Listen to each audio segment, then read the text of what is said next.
Assalamualaikum warahmatullahi wabarakatuh. Semoga teman-teman semua dalam keadaan sehat dan dilancarkan rezekinya. Amin ya robbal alamin. Cerita kali ini berjudul Abu Nawas Pura-Pura Mati.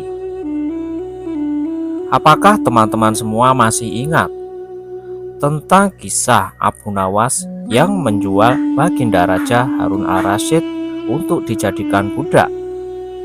Setelah kejadian itu, Baginda Raja pulang ke istana dan langsung memerintahkan para prajuritnya menangkap Abu Nawas. Tetapi Abu Nawas telah hilang entah kemana, karena ia tahu sedang diburu para prajurit kerajaan. Dan setelah ia tahu para prajurit kerajaan sudah meninggalkan rumahnya, Abu Nawas baru berani pulang ke rumah. "Suamiku, para prajurit kerajaan tadi pagi mencarimu," kata istri Abu Nawas. "Ya istriku, ini urusan gawat. Aku baru saja menjual Baginda Raja Harun al-Rasyid menjadi budak," kata Abu Nawas. "Apa?" seru istrinya kaget. "Raja kujadikan budak," ulang Abu Nawas. "Kenapa kau lakukan itu, suamiku?" tanya istrinya. "Supaya dia tahu di negerinya ada praktik jual beli budak, dan jadi budak itu sengsara loh," lanjut Abu Nawas menjelaskan. "Sebenarnya maksudmu baik, tapi Baginda pasti marah. Buktinya para prajurit diperintahkan untuk menangkapmu," kata sang istri. "Menurutmu, apa yang akan dilakukan Baginda Raja Harun al-Rasyid kepadaku?" tanya Abu Nawas pada sang istri. "Pasti kau akan dihukum berat," kata istrinya sedih. "Gawat, aku akan mengerahkan ilmu yang kusimpan," kata Abu Nawas. Abu Nawas kemudian masuk ke dalam. Ia mengambil air wudhu lalu mendirikan sholat 2 rakaat. Kemudian Abu Nawas berpesan kepada istrinya apa yang harus dikatakan bila Baginda datang. Tidak berapa lama kemudian, tetangga Abu Nawas geger karena istri Abu Nawas menjerit-jerit. "Ada apa?" tanya tetangga Abu Nawas sambil tergopoh-gopoh. Suamiku mati," seru istri Abu Nawas. "Hah? Abu Nawas mati?" kata para tetangga hampir bersamaan. "Iya," kata istri Abu Nawas. Kini kabar kematian Abu Nawas tersebar ke seluruh pelosok negeri. Baginda Raja pun terkejut. Kemarahan dan kegeraman beliau agak susut, mengingat Abu Nawas adalah orang yang paling pintar, yang menyenangkan dan menghibur Baginda Raja. Baginda Raja beserta beberapa pengawal dan beserta seorang tabib istana segera menuju rumah Abu Nawas. Tabib segera memeriksa Abu Nawas. Sesaat kemudian ia memberi laporan kepada Baginda Raja bahwa Abu Nawas memang telah mati beberapa jam yang lalu.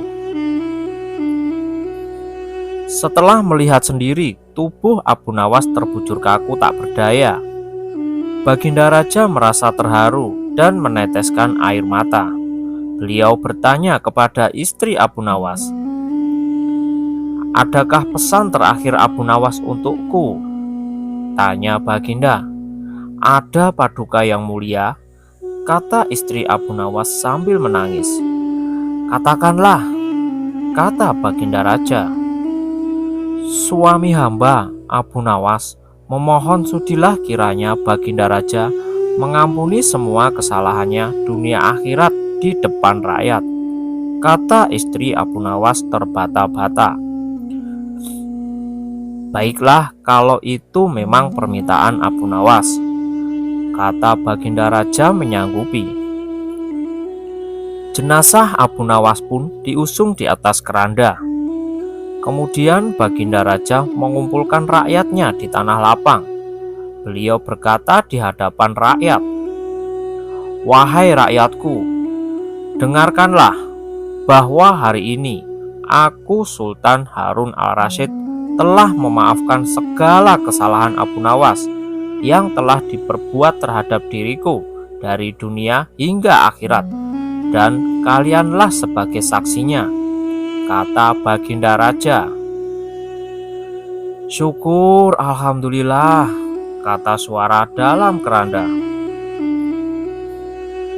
Seketika pengusung jenazah ketakutan, apalagi melihat Abu Nawas bangkit berdiri seperti mayat hidup.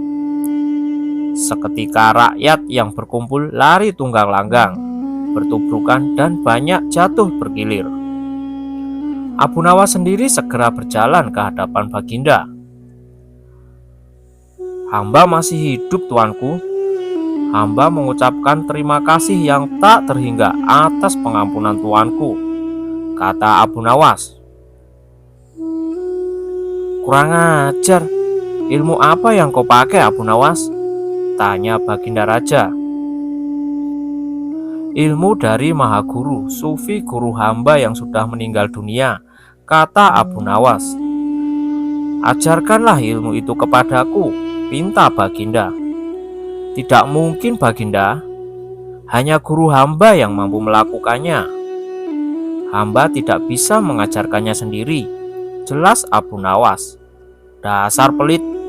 Baginda pun menggerutu kecewa. Berkat kecerdikannya, Abu Nawas pun tidak jadi dihukum oleh Baginda Raja Harun al-Rasyid.